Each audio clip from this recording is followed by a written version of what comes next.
Welcome in, Dark Hearts. I'm Mooney. And Wolfie with your Nerd Network news.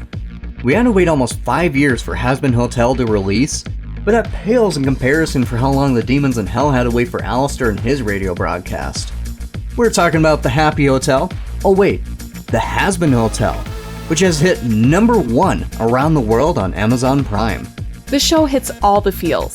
It's definitely geared towards the high school/college theater kids with unresolved emotional trauma who still love their cartoons but wish they were a little more adult. And frankly, that fits most adults in the millennial demographic anyways. And you know it's not a Vivzy Pop animation without the musical numbers. Every single song was a banger. Or emotional devastation. Or both. Both? Both. Both is good. And I gotta say, having a Nifty around in real life would be such a game changer. She'd be a stabby girl. You know, one thing Hazbin Hotel does really well is having a wide variety of three-dimensional character archetypes. They have a character for every person in the friend group. You have Charlie, who is the overly eager, ambitious, maybe a little bit naive theater kid. Vaggie, bit jaded by life, well-meaning, and just trying to do better. You have Alistair, who's that one friend who is unapologetically straightforward with you. Angel Dust, who has more flexible boundaries than the rest of the friend group. And it just goes on from there. Even the side characters have unique, dynamic personalities. That's one thing that makes this series so immersive and relatable. The show's main character is Charlie Morningstar, the daughter of the great Lucifer, who is one of the sweetest and most caring characters. Her goal is to offer her citizens of hell a redemption. Join her therapy program at the Hazbin Hotel and attempt to make your way into heaven.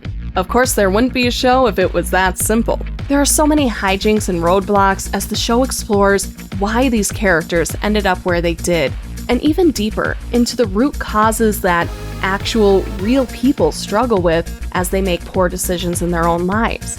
And the main point that this show drives home over 8 episodes is how love and support is essential to be able to stay on the right path.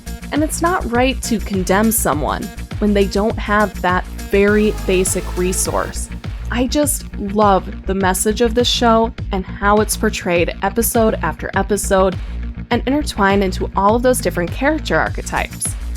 And it goes to show the love and support and even the minuscule things that you might think aren't very important. That one person might think it's the most important thing in the world. So make sure you're giving your friends, your family, give them the support that they need. Even if it's just a high five here and there, or just checking in on them, seeing if they're okay. Small things mean the world to a lot of people. And much like our little Dark Heart studio, if we didn't have the support from people in the cosplay and makeup communities, we wouldn't be where we're at today. And we thank you guys so much for the love and support. It goes a long way. And we want to give that support right back as well. If you're an artist, a cosplayer, a content creator, we do have an application on our website. If you would like to be featured on our show, on our YouTube, do an interview, show your work, we'd love to see it and we'd love to share it. I suppose we're getting a little sappy here, aren't we, Mooney? Just a tad. But you know, when you watch a show with such a core theme of love and support, and that does such a good job, particularly showing in the character of Angel Dust, how just a little bit of love and support can go a long way, we just can't help it. Hazbin Hotel has already been greenlit for season 2, and production is already underway.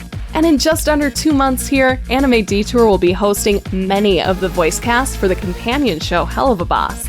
If you enjoyed Hazbin Hotel, hit YouTube and check out Hell of a Boss. It gives a much deeper look into the inner workings of hell itself, and we are so excited to see those voice actors in person. And until next time, Dark Hearts, let's have a happy day in hell. NNN would like to thank our listeners for tuning in, and our radio sponsor, 1065 The Point. Make sure you like and subscribe to darkheart_studios on YouTube and follow our socials for full video versions of NNN, interviews, and live event coverage. Thanks for listening, Dark Hearts. This is Mooney. And Wolfie, signing off.